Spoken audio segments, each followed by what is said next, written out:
think it's Laverican. Hey, Grandpa. Who's this? Where'd he go? Grandpa? Well, kids, let me tell you.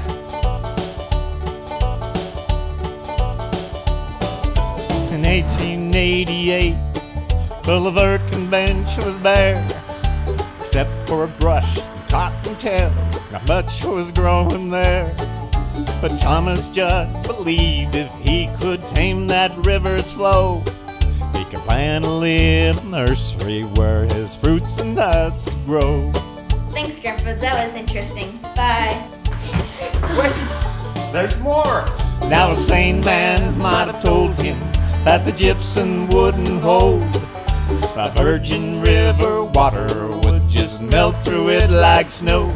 But they tunneled through the mountain with hard labor, sweat, and blood, and brought that precious water to the trees for Thomas Judd. And the desert bloomed from the dirt that they were working, and the fruit trees grew in this town we call Laverican. They brought that muddy water through the gypsum, rock, and clay, and grew a little heaven in the place we live today. Wait, there's a tunnel in the mountain? Oh, that's crazy! You might think the story ends there, but it only just begins. That fickle Virgin River twarn't about to let them win, for as soon as that sweet water seemed to flow in rich supply, the canal would break, for goodness sakes, and the trees would start to die. Now Joe and Henry Gubler are legends to this day. They came to work at the fields when Thomas Judd was called away, and they kept that water flowing, though it gave them quite the fight. After working in the fields all day, they fixed the leaks all night. And the desert bloomed from the dirt that they were working, and the fruit trees grew in this town we call Laverican. They brought that muddy water through the gypsum, rock, and clay, and grew a little heaven in the place we live today. Did the canal break a lot? Yes, it did. Many times. You might just say those Gublers were quite creative folk.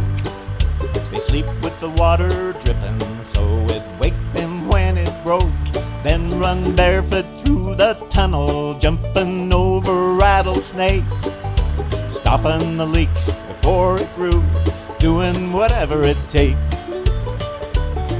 Now the Gublers weren't the only ones, others came here too.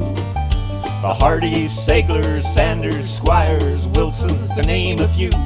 And they planted fields of sorghum, and they made molasses too, and built a church and schoolhouse as the population grew. And the desert bloomed from the dirt that they were working, and the fruit trees grew in this town we call Laverican. They brought that muddy water through the gypsum, rock, and clay, and grew a little heaven in the place we live today. So why is it called Laverican? That's a good question. Now no one knows for sure on how Laverican got its name. Some say it's slang, others say from Spain, some say it's Indian. But no matter where it came from, one thing you can't deny: Laverican is my paradise. I'll live here till I die. And the desert bloomed from the dirt that they were working, and the fruit trees grew in this town we call Laverican. They brought that muddy water through the gypsum, rock, and clay, and grew a little heaven in the place we live today. Wow, that's so cool. I had no idea. Well, I better get back to work, kids. Wait, no, we have more questions. Where's this tunnel? I want to see it. Yeah, I want to see it